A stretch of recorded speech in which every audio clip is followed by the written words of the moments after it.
नमस्कार जय जगन्नाथ मो बापुन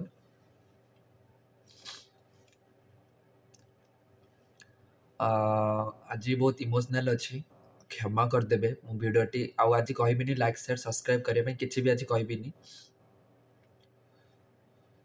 2 दिन है दुईटी मो भिड बनई पिना बाबा जोटा कि मु स्वप्न देखी मोर क्या हर्ट कर नाला क्या कंदेबार नाला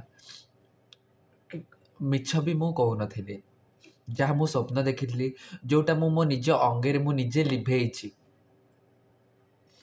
मुझा ही कही घर लोक जदि भी मो भिडटी देखुवे मुझे जानी मोर 2टा भिड से देखिले कि देखी ना तो आपण मानक मु खाली गोटे रिक्वेस्ट करी आपण मैंने समस्ते मोर ये भिडटा को शेयर करूँ जमती घरे निश्चित भाव में पहुँचव से मैंने देखिए मु पिना बाबा पुओ तांकर भी पुओ मु आज जाए केबे कहार भी क्षति चाहेनी एबे कहार भी क्षति चाहेनी मु आज मु एथिपाई इमोशनल अच्छी से कथा भाविकी आपण सिना आपण चिंता ना किंतु आपणकर पर आपणकर पिला मानकर बहुत चिंता आपणकर कर्म फल आपण मानकर पिला मानकु भोगिया को दिंतुनि कहूँ आज्ञा सत कहूँ मु ए स्वप्न निश्चय सत हम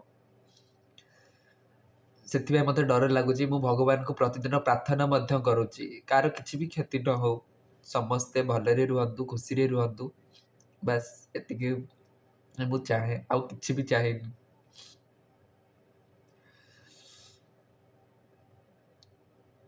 मोर बापा ना माँ ना मु जानी बापा नथिले माँ नथिले कष्टटा केमिति लागे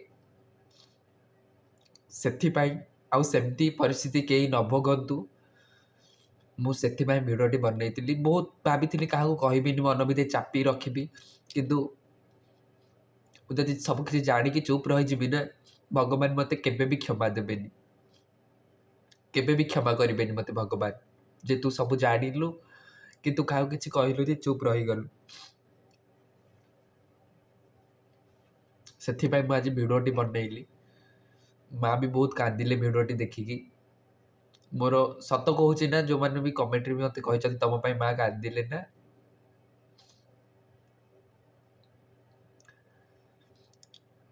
मु जानी मो पाई कांदिले कि क्या कांदिले मु कहि परिबिनी बहुत भल पाती माँ मत बहुत भल पाती केबे भी मत अलग भावती कृष्णा रुद्र एमानठू केबे भी अलग भावती मत पिना बाबा भी मत बहुत भल पाती गोटे थर मुझे देखी जोटा कि फास्ट आउ लास्ट भाग्य तो मोर नाला ना मुझे देखी और जी कथा भी ना गोटे थर फोन भी कथा से फोन कॉल ना मो पाई बहुत किसी आर प्रतिटी कथा ना मत बहुत ब्लेसिंग देती आ जीवन में बहुत आग को बढ़ाई साहस आ शक्ति देती जिते बड़े मो पाखे किसी भी नाला से पिना बाबा मत मो सह कथा जिते होते मो पाखे किसी भी नाला कथा मुझे कथा आज जाए क्या भी कहनी ना माँ को कही ना रुद्रकृष्ण क्या भी कहनी केमी भी कहनी मुझर से कथा कि मु कहि भी पारिबिनी क्या केबे भी से कथा मो जीवन मोड़ बदल देला किसी से नाला बहुत कष्ट रोली कि एबे बहुत खुशी अच्छी बेस भल अच्छी नॉर्मल अच्छी ना आप जानते ना जिते बड़े महाभारत युद्ध हो नाला से प्रभु श्रीकृष्ण शांति प्रस्ताव नहीं जाते किंतु अहंकारी दुर्योधन ना से सब बुझीपार नाला आ परिणति कौन है आपण मैंने मोठू बहुत भल भाव जानते ना मु भगवान ना मु कहार दूत ना मु क्या शांति प्रस्ताव दौर बस मु गोटे साधारण मनीषटी डरी जाऊँगी मु किसी भूल क्या सह न हो जाओ कहीं मुझे कष्ट देकी गति करछि मु चाहेनी को पिला भी से कष्ट देकी गति करू बोलिकी से मो भिडटी बनई आ किसी भी मोर मोटिव ही नाला ମୁଁ ଜାଣିଛି ସେମାନେ କେବେ ବି ସୁଧୁରିବେନି। କ'ଣ ପାଇଁ? ଆପଣମାନଙ୍କୁ ସମସ୍ତଙ୍କୁ ହାତ ଯୋଡ଼ିକି ଅନୁରୋଧ କରିବି, ସମସ୍ତେ ଭଲ ହେଇଯାଆନ୍ତୁ। ଏଇ ଝଗଡ଼ା ଝାଟି ଏସବୁରୁ କିଛି ବି ମିଳିବନି, କିଛି ବି ମିଳିବନି। ସଂଘମିତ୍ରା ମାଙ୍କ ଠାରୁ ପିନା ବାବା ଆପଣଙ୍କର ବେଶୀ ନିଜର। ସେ ଆପଣଙ୍କର ରକ୍ତ। ସେ ତ ପରଝିଅ, ସେ କିଛି ବି ନୁହେଁ। ସିଏ ଆପଣଙ୍କର ରକ୍ତ। ନିଜ ରକ୍ତ ସହ ଏତେ ବଡ଼ ଶତ୍ରୁତା କରନି। ଆପଣଙ୍କ ପିଲାମାନେ ହିଁ ଆପଣଙ୍କ ପାଖରୁ ଶିଖିବେ। ଆରେ ସିଏ ତ ତା ବାପା ମାଆଙ୍କୁ ପଚାରିଲାନି, ସିଏ ତ ତା ଭାଇମାନଙ୍କୁ ପଚାରିଲାନି, ଆମେ କାହିଁ ତାଙ୍କୁ ପଚାରିବା? କାଲି ସକାଳେ ତମ ପିଲା ବି ବାହା ହେବେ, ତମେ ବି ବାପା ମା ହେବ। ସେତେବେଳେ ମୁଁ ବାସ୍ ଆପଣଙ୍କୁ ବୁଝିବାକୁ ଚାହୁଁଛି। ଦିଟା ଭିଡ଼ିଓରେ ମୁଁ କିଛି ବି ରିଆକ୍ସନ୍ ପାଇଲିନି। ଯଦି ବି ଆପଣ ମୋ ଭିଡ଼ିଓ ଦେଖୁଥାନ୍ତି, ନିଶ୍ଚିତ ଭାବରେ ମୋତେ କଣ୍ଟାକ୍ଟ କରିବେ। ମୋର ଇନଷ୍ଟାଗ୍ରାମ ହଉ କି ଏଇ କମେଣ୍ଟ ତଳେ ବି ହଉ, ମୋ ସହ କଥା ହେବେ। ମୁଁ ଇନଷ୍ଟାଗ୍ରାମ ଆଇଡ଼ି ଦେଇଦେଉଛି, ମିଷ୍ଟର ପାପୁନ03। ଥରେ ବି କଥା ହେଇଯାଆନ୍ତୁ। ସେମାନେ କିଛି ବି ଚାହାନ୍ତିନି, ସେମାନେ କେବଳ ଭଲ ପାଇବା ଚାହାନ୍ତି। ଯଦି ସେମାନେ ଏତେ ବି ଖରାପ ହେଇଥାନ୍ତେ ନା, ଆଜି କୋଟି କୋଟି ଲକ୍ଷ ଲକ୍ଷ ଲୋକ ତାଙ୍କୁ ସ୍ନେହ ଶ୍ରଦ୍ଧା କରନ୍ତେନି, କୋଟି କୋଟି ଲୋକ ତାଙ୍କ ଘରକୁ ଆସନ୍ତେନି। ସେ ସେଇ କୋଟି କୋଟି ଲୋକଙ୍କ ଭିତରୁ ନା କେବଳ ବାପା ମାଆଙ୍କୁ ହିଁ ଖୋଜନ୍ତି। କେବେ ଆଉ ନ ଆସ ତମେ, କେବେ ବି କଥା ନ ହୁଏ, କିନ୍ତୁ ଥରକ ପାଇଁ ତ ଆପଣଙ୍କର ପୁଅ ମରିଛି। ଥରକ ପାଇଁ ତ ଆସିକି ସେମାନଙ୍କୁ ଆସିକି ଆଶ୍ରା ଦେଇକି ଯାଅ, ଭରସା ତ ଦେଇ ଯାଅ। ତାପରେ ଆପଣ ଆଉ ଆସ କି ନ ଆସ, କି କଥା ହୁଅ ନ ହୁଅ, କିଛି ବି ଫରକ ପଡ଼େନି କାହାକୁ। ଆପଣଙ୍କୁ ମୁଁ କହିଛି ନା, ଏଇଟା ନିଶ୍ଚୟ ସତ ହେବ। ଆଉ ଯେଉଁମାନେ ବି ଭାବୁଛନ୍ତି ଆଡ଼େଇ ଦେବୁ, ନାଇଁ ହେ ଏସବୁ କିଛି ବି ହେବନି, ଏ ଗୋଟେ ମନଗଢ଼ା କାହାଣୀ କହୁଛି ନା, ପ୍ରଥମେ ତାଙ୍କ ପାଖରୁ ହିଁ ଆରମ୍ଭ ହେବ। ତାଙ୍କ ପାଖରୁ ହିଁ ଆରମ୍ଭ ହେବ। ଆଉ ସିଏ ସେଇଦିନ ହିଁ ବୁଝିପାରିବେ ମୋର ଏ ଆଖିର ଲୁହ ନା ମିଛ, ନା ମୁଁ ଦେଖିଥିବା ସ୍ୱପ୍ନ ନା ମିଛ, ନା ମୁଁ କହିଥିବା କଥା ନା ମିଛ। ସେ ସେଇଦିନ ବୁଝିପାରିବେ। ମୁଁ ଯେଉଁ ସ୍ୱପ୍ନ ଦେଖିଥିଲି, ଯଦି ସେସବୁ ସତ ହେଲା, ମୋ ଭିଡ଼ିଓ ବାପା ମାଆଙ୍କ ପାଖରେ ପହଞ୍ଚୁ କି ନ ପହଞ୍ଚୁ, କିଛି ଲୋକଙ୍କ ପାଖରେ ପହଞ୍ଚିଛି, ସେଟା ସତ। ପିନା ବାବା ଚାହୁଁଥିଲେ ବହୁତ ଲୋକ ବି ଦେଖନ୍ତୁ, ସେଟା ବି ସତ ହେଲା। ବହୁତ ଲୋକ ଦେଖିଛନ୍ତି, 5-6 ହଜାର ଲୋକ ଦେଖିଛନ୍ତି। ଯଦି ଏସବୁ ସତ ହେଲା ନା, ତ ଏଇ ସ୍ୱପ୍ନ ବି ନିଶ୍ଚୟ ସତ ହେବ। ବହୁତ କିଛି ପରିଣତି, ବହୁତ କିଛି ଖରାପ ହେଇଯିବ।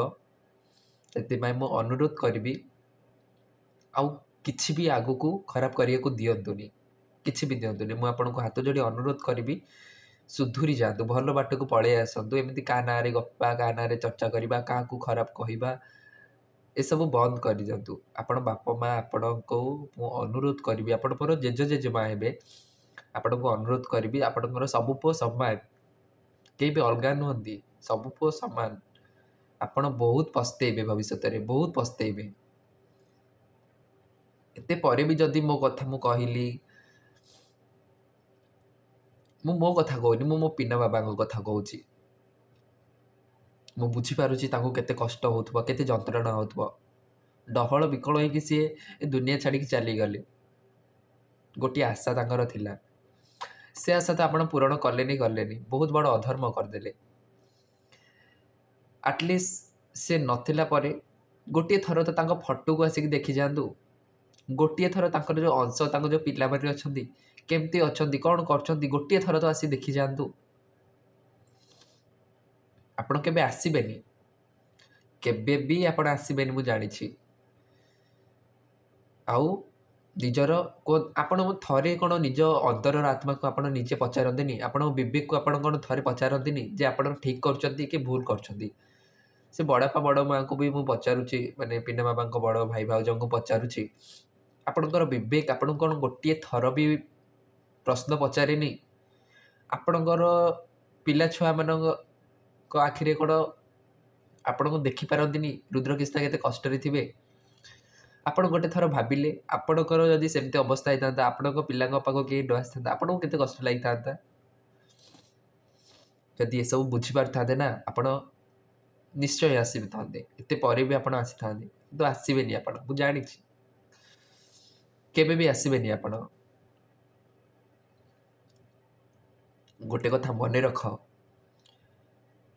ଅନ୍ୟ ପାଖରୁ ଭରସା ଭଙ୍ଗେଇ ଗୋଟେ ପୁଅକୁ ଧୋକା ଦେଇକି ଯଦି କହିପାରେ ନା ମୋର ଆଉ ଗୋଟେ ପୁଅ ସର୍ବସ୍ୱ, ଗୋଟେ କଥା ମନେ ରଖିଥାଅ ଜେଜେ ଜେଜେମା, ଆପଣଙ୍କୁ ମୁଁ କହୁଛି, ସେ ଭରସା ଆପଣ ଜୀବନରେ କେବେ ବି ପାଇବେନି। ଯେଉଁ କହୁଛନ୍ତି ମୋ ବଡ଼ ପୁଅ ସବୁ କିଛି, ମୋ ବଡ଼ ପୁଅ ରାଗିବେ ଇଏ କରିବେ, ଶେଷ ସମୟରେ ନା ମୁଁ ଆଜି କହୁଛି, ଶେଷ ସମୟରେ ସେମାନେ ତୁମ ପାଖରେ ନଥିବେ। କାଲି ସକାଳେ ଯଦି ତମର କିଛି ହବ, ଗୋଡ଼ ହାତ ଚାଲୁଛି ଏବେ ପଡ଼ିଯିବ, କେହି ବି ଅନେଇବେନି, କେହି ବି ପଚାରିବେନି। ସେତେବେଳେ ଆଉ କିଛି ବି ନଥିବ। ନା ସମାଧାନ କରିବା ପାଇଁ ଦେହରେ ବଳ ଥିବ, ନା ସମୟ ଥିବ, କିଛି ବି ନଥିବ। ଜାଣିନି କିଏ ଆପଣଙ୍କୁ କ'ଣ କହୁଛି, ମୁଁ କେବେ ଆପଣଙ୍କୁ ଖରାପ କହୁନି, କି ଆପଣ ମୋର କିଛି ବି ଖରାପ କରିନାହାନ୍ତି, କି ମୁଁ ଆପଣଙ୍କର କିଛି ବି ଖରାପ କରିନି। ମୁଁ ବି କହୁଛି ଆପଣ ବି ଭଲ, ଖରାପ ଆପଣ ବୋଲିକି ମୁଁ କେବେ ବି କହୁନି। କିନ୍ତୁ ମୋ ବିବେକ ଗୋଟେ କଥା ମୋତେ ବାରବାର ପଚାରେ, କ'ଣ ସେମାନଙ୍କ ବିବେକ ସେମାନଙ୍କୁ ପ୍ରଶ୍ନ ପଚାରେନି? ବାସ୍ ଏତିକି ହିଁ ମୁଁ ଜାଣିବାକୁ ଚାହେଁ। ଆପଣଙ୍କର ବିବେକ ଆପଣଙ୍କୁ କ'ଣ ଗୋଟିଏ ଥର ବି ପ୍ରଶ୍ନ ପଚାରେନି ଯେ ଆପଣ ଠିକ୍ କରିଛନ୍ତି ନା ଭୁଲ କରିଛନ୍ତି, ନ୍ୟାୟରେ ଅଛନ୍ତି ନା ଅନ୍ୟାୟରେ ଅଛନ୍ତି? ବହୁତ କିଛି ସରିଯାଇଛି, ବହୁତ କିଛି ବିତି ଯାଇଛି, ଆଉ ସେସବୁ କେହି ଫେରେଇ ପାରିବେନି। ଆପଣ ବି ଚାହିଁଲେ ନା ଫେରେଇ ପାରିବେନି, କିନ୍ତୁ ଆଶା ଭରସା ତ ଆପଣ ଦେଇପାରିବେ ନା। ଆଉ ଯଦି ସେତିକି ଦେଇପାରୁନାହାନ୍ତି, ମୋର ଶେଷ କଥା ଶୁଣି ରଖ, ଜୀବନରେ ଏମିତି ଆପଣ ପସ୍ତେଇବେ, ତ୍ରାହି ତ୍ରାହି ବୋଲି ଡାକିବେ, କିନ୍ତୁ ସେଠୁ ଆପଣ ମୁକୁଳି ପାରିବେନି। ସମସ୍ୟା ପରେ ସମସ୍ୟା ଲାଗି ରହିବ, କିନ୍ତୁ ଆପଣ ସମାଧାନ ପାଇବେନି। ଜୀବନରେ ଦୁଃଖ ଯନ୍ତ୍ରଣା ବହୁତ ମିଳିବ, କିନ୍ତୁ ସେଠୁ ଛୁଟିବା ପାଇଁ ମୁକ୍ତି ପାଇବେନି। ମରିବା ପାଇଁ ଇଚ୍ଛା ହେଉଥିବ, କିନ୍ତୁ ଆପଣ ମରି ବି ପାରିବେନି। ଏମିତି ପରିସ୍ଥିତି ଆସିବ। ନା ମୁଁ ତୁମକୁ ଅଭିଶାପ ଦେଉଛି, ନା ତୁମକୁ କିଛି ଖରାପ କରିକି କହୁଛି, ବାସ୍ ମୋ ହୃଦୟରୁ ଯେଉଁ କଥା ବାହାରୁଛି ନା, ମୁଁ ସେଇଟା ହିଁ କହୁଛି। ଆଉ ଏଇଟା ଖାତାରେ ଲେଖି ରଖିଦିଅ, ଗୋଟେ ଦିନ ନିଶ୍ଚୟ ଘଟିବ ହିଁ ଘଟିବ। ବାସ୍ ନା ମୋତେ କାହାକୁ ଡରାଇବା ପାଇଁ ଭିଡ଼ିଓଟି ବନେଇଛି, ନା କାହାକୁ ବ୍ଲାକମେଲ୍ କରିବା ପାଇଁ ଭିଡ଼ିଓଟି ବନେଇଛି, ନା କିଛି ବି ପାଇଁ। ବାସ୍ ମୁଁ ମୋ କଥା କହୁଛି, ମୁଁ ଯେଉଁଟା ଦେଖିଛି, ମୁଁ ଯେଉଁଟା ମୋ ଅଙ୍ଗେ ଲିଭେଇଛି ନା, ସେଇଟା ମୁଁ କହୁଛି। ଆଜି ଦେଖନ୍ତୁ ଆପଣମାନଙ୍କ ପାଇଁ ମୋ ଆଖିରେ ଲୁହ, ବହୁତ କଷ୍ଟ ଲାଗୁଛି, ତଥାପି ଧୈର୍ଯ୍ୟ ଧରିକି ମୁଁ ଭିଡ଼ିଓଟି ବନାଉଛି। ଜାଣିଛନ୍ତି, କେବଳ ଗୋଟିଏ କାରଣ ଯେ ଆପଣମାନେ ବି ମୋ ବାପା ମା', ଆପଣମାନଙ୍କ ପିଲା ପାଖରେ ମୁଁ ମୋ ନିଜକୁ ଦେଖିପାରୁଛି। ଆଜି ଯଦି ମୋ ବାପା ମା' ନାହାନ୍ତି, ମୁଁ ଏମିତି ଅଛି, କାଲି ସକାଳେ ଆପଣଙ୍କ ପିଲା ବି ସେମିତି ରହିବ।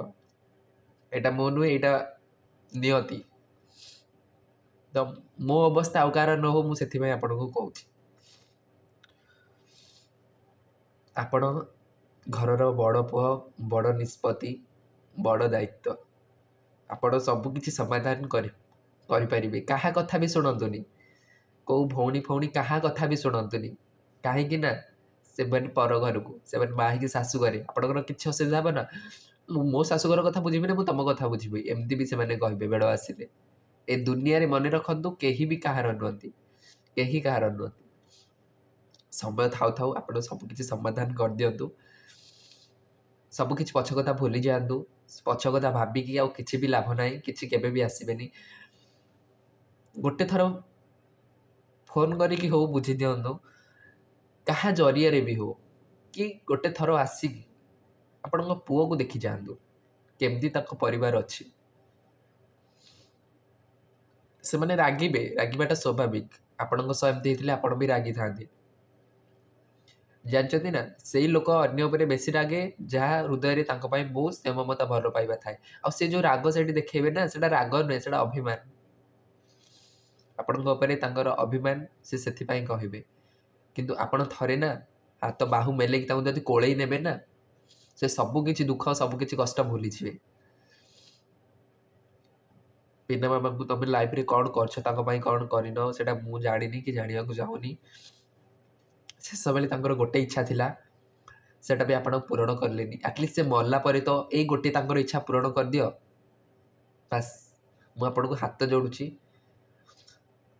तुम पाखे चिर ऋणी होगी सर्वदा रही सब बेले चिर ऋणी होगी रही बास एति गोटे उपकार कर दियो आटलिस्ट गोटे अजणा पिला हो निज पुओ भाविकी हो गोटे उपकार मो कर दियो बास मैं किसी भी मागुनि किसी भी चाहूनी आपण पाखर मन रख आ जदि सेमती किसी भी नहला ना मो आखिर लुह तुम उपर निश्चय पड़ब यहाँ खातार लिखि रख कहीं मुझे कष्ट देकी भोगी बोलिकी आपण मानक आज कहूँ ना केवे मु कहती मन रख एबे नुहे तो केबे भी नुहे आ सारा जीवन पस्तेया रेडी जातु महाभारत खाली दुर्योधन मन ना सपोर्ट देते सब लोक मरते से बुझी जातु जिते आसब ना जिते धर्मर शंख बाजब ना धर्मर ज्वालामुखी उठब ना से कहीं भी पिठी पड़े मन रखि था ग्रह नक्षत्र सूर्य आगे ना कहीं भी बलवान नुहति एति मन रखु जिते ऊपर पहाड़ पड़ब ना पिठी देखापी कहीं भी आसबे बस से मोर कहबार आज इमोशनाल हो गली मत क्षमा करदे रही नमस्कार जय जगन्नाथ।